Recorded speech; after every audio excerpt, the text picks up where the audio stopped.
Kalau ada bapak ibu yang pasang mahar mahal, itu bukan jual anak, tapi maksudnya untuk modal mereka nanti melanjutkan kehidupan.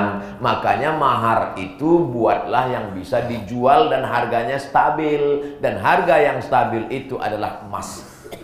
Aku nikahkan engkau dengan anakku dengan seperangkat perhiasan emas tunai. Karena kalau sekarang 500.000 1 gram, insya Allah 10 tahun lagi naik harganya. Beda dengan jam tangan permata emas, bisa naik bisa turun. Apalagi AC. Kok bisa tiba-tiba ingat AC? Itu yang nampak saya. Maka pasanglah mahar. Yang sudah nikah, sudah, jangan dibahas lagi.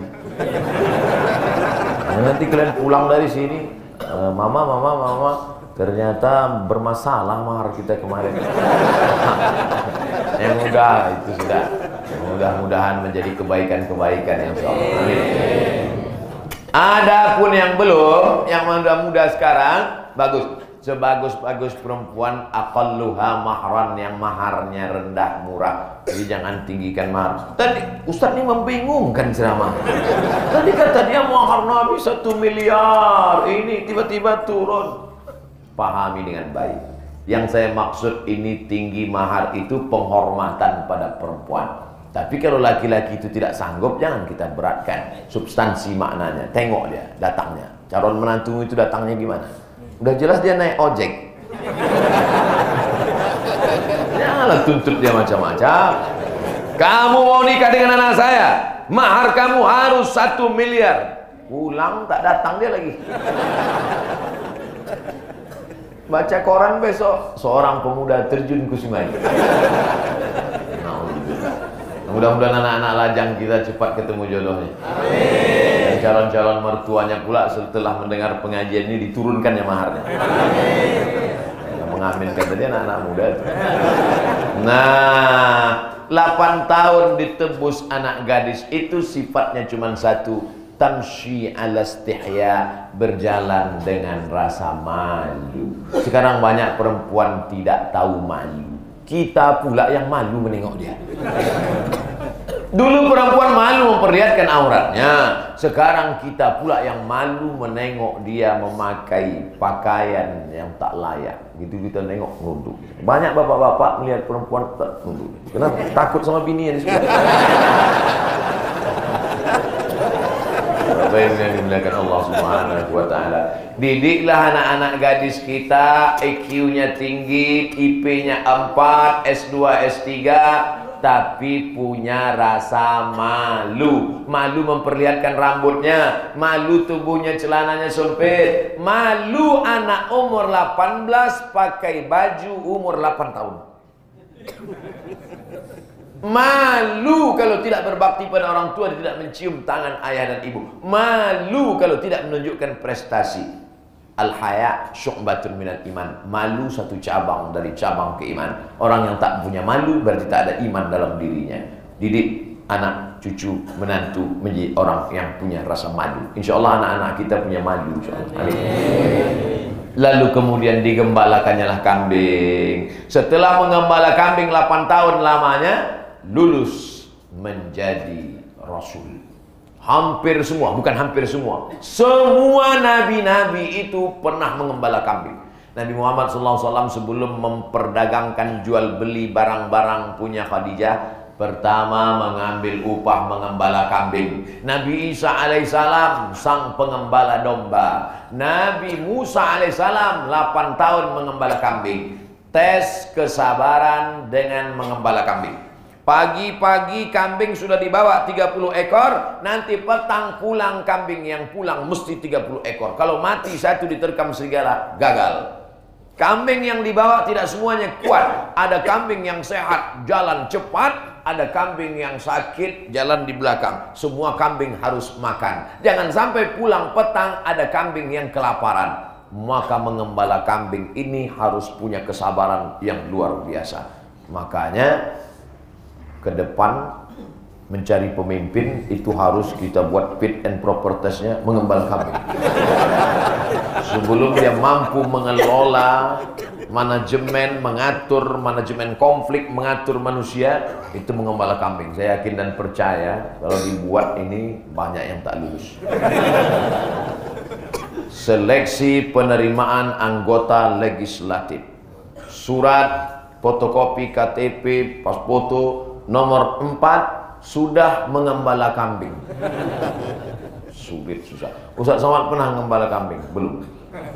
Makanya saya ini tak lulus fit and proper test. Kesulitan mengembala kambing ini luar biasa. Bagaimana kesabaran, bagaimana keuletan, bagaimana kesungguhan, bagaimana keseriusan. Sebelum mengembalakan, mengelola orang, sebelum punya manajemen mengatur manusia, mesti bisa mengatur kambing-kambing ini. Ini luar biasa. Itu yang dilakukan oleh Nabi Musa alaihissalam. Sudah punya kesiapan, hati tidak tergantung pada manusia, lulus dari mata yang jelalatan, sudah mengembala kambing 8 tahun lamanya, sudah mental siap, barulah disuruh Allah menghadap kepada Fir'aun. Dia pun berdoa, Rabbi syrah li sadri. Pertama yang dimintakan untuk menghadapi musuh, lapangkan dadaku. Karena kalau sudah dada terasa sempit, di mana letak jantung itu? Di dada. Sebelah kiri apa kanan? Sebelah kiri. Sebelah kiri. Maka kadang-kadang bapak ibu kan terasa itu sempit. Terasa sempit Pak Ustaz. Kenapa sempit? Kotak wakaf dekat. Kadang mau dia kadang-kadang tiba-tiba sempit. Kadang bulan-bulan tua mau juga dia sempit. Disarankan dokter banyak-banyak minum jus timun gitu. Itu kemarin jamaah yang datang waktu pengajian Ustaz Somad kok udah nggak kelihatan lagi. Kemana dia? Kena serangan jantung, penyakit mendadak. Pernah nggak bapak ibu dengar? Kenapa dia meninggal? Kena kudis. Serangan jantung. Dada terasa sempit, makanya dada ini harus lapang. Marilah kita berlapang dada. Itu doa Nabi Musa. Rabbi syrah li sadri. Kalau sudah dada terasa lapang, wa yassirli amri, mudahkan urusan. Kita ini semuanya urusan-urusan. Dulu kita pikir nanti kalau sudah selesai urusan sekolah, tamat SMA ini selesai, rupanya makin sulit urusan kuliah. Nanti kalau selesai S1 ini nampaknya lapang, makin sulit masuk S2. Nampaknya kalau selesai ini lapang tenang S2, makin sulit masuk S3. Nampaknya kalau sudah selesai ini tenang masuk kerja. Nanti nampaknya kalau sudah kerja, sudah nikah, lapang, punya anak. Memang hidup ini tidak pernah terasa lapang kecuali bagi orang yang bersyukur. Bersyukur, bukan bercukur. Bersyukur kepada Allah Subhanahu wa taala. Maka senantiasa doa ini pagi, petang, siang, malam. Rabbi syrah li sadri wa yassir li amri wahlul 'uqdatam min lisani. Lapangkan dadaku, mudahkan urusanku, buat lidahku lancar bicara dan orang paham apa yang aku bicarakan. Tadi saya mulai jam 5:10, selama 45 menit saya ngomong ini. Kira-kira bapak ibu paham nggak omongan saya? Saya khawatir juga nih. Kalau ada orang ngomong 15 menit ngalor ngidul nggak jelas, itu dua kemungkinan. Kita yang stres atau dia depresi. Nabi Musa tidak ingin nanti ngomong di depan Fir'aun nggak jelas ngomongnya. Maka dia minta, Rabbi syrah li sadri wa yassir li amri wahlul 'uqdatam min lisani yafqahu qawli waj'al li waziran min ahli. Berikanlah aku seorang saudara yang bisa menolong aku. Dada lapang, urusan mudah, ngomong lancar tapi sendirian, gak bisa.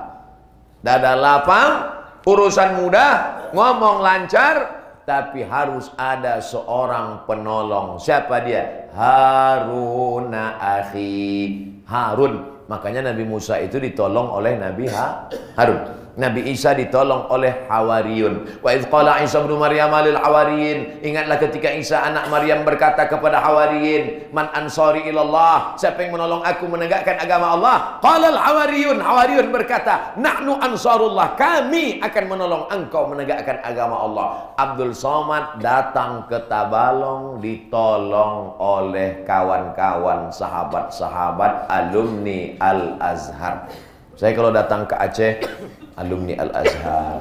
Datang ke Medan, alumni Al-Azhar. Datang ke Kalimantan Selatan, Kalimantan Barat, ada sahabat-sahabat, tim-tim. Sampai di sini, alumni-alumni mempertemukan, dibantu oleh Pak Bupati, Wakil Bupati, Bapak Kapolres, Bapak Dandim, semua hadir semuanya. Intinya jangan angkuh, jangan sombong, jangan ego, one man show. Sendiri aja. Saya bisa jalan sendiri Pak Ustaz. Nanti kalau kau mati, ngali kubur sendiri. Makanya kalau ada orang tidak mau berjamaah, sholat berjamaah tidak mau, tahlil berjamaah tidak mau, maulid berjamaah tidak mau, ini orang-orang tidak usah diajak, datang aja ke rumahnya. Pak, kata Pak RT, Pak RW, kami sudah lihat Bapak tidak mau berjamaah, jadi kami cuma cara sarankan aja, ini kami kasih cangkol, nanti kalau mati gali sendiri. Orang begini kalau diajak dia malah ngotot, Pak, ayo ke masjid ya. Jangan aja ajak saya. Kamu mau ngajak saya ke masjid, kamu belum lahir saya sudah haji, tahu? Oh, sombong. Nah, jadi caranya gitu aja. Besok kasih aja dia cangkol, belikan hadiah. Nah, ini kau gali kubur kau sendiri. Insya Allah kumat darah tingginya mati dia kontak. Kita doakan semoga dapat hidayah insya Allah.